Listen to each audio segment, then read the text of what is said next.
Hello सजनवा भजनवा गावेला रघुराई के। अच्छा पीछे जाइए, वाह तनी आइए, इधर से आइए, आइए सब लोग तनी लाइन से हेने से लगो, हेने चले के बा।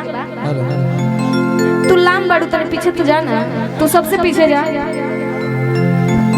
हाँ तनी एने पकड़ ला, तनी आवे के।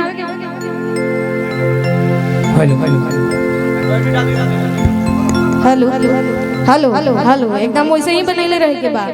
कैसे और खोल दीजिए थोड़ा, तनी बढ़िया से रिकॉर्डिंग करिएगा। कैसे चुएला जवानी जो बुद है कड़ाई के, चुएला जवानी जो बुद है कड़ाई के,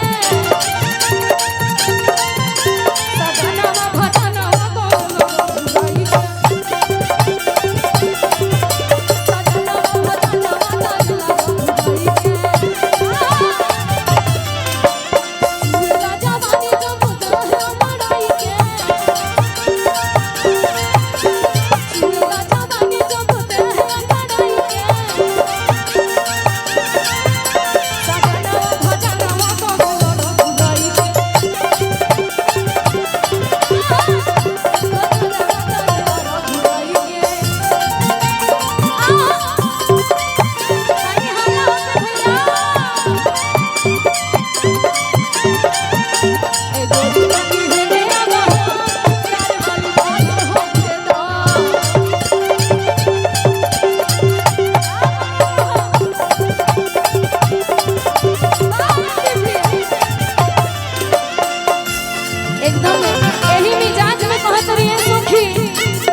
सखिया नहीं खोदे प्यार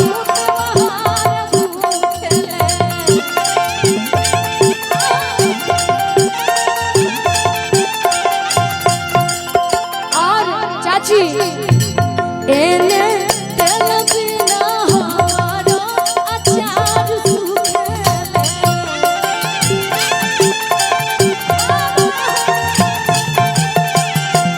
सखिया नहीं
अंधी भैया यूनिक चीज रुआ कने से ले दे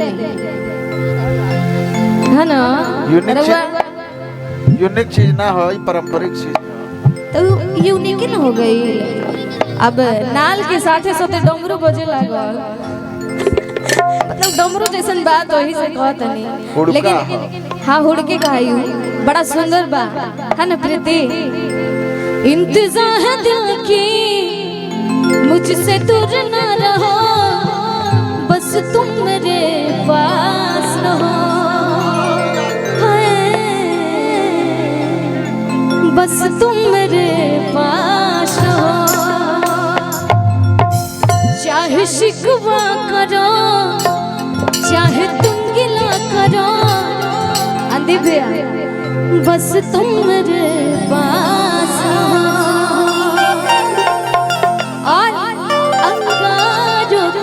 वर्षा लगता है मेरा समय, कैसे पत्थर है वो मुजरों के ठोक करते हैं लोग, पर वो मिसाल है मेरा जानू।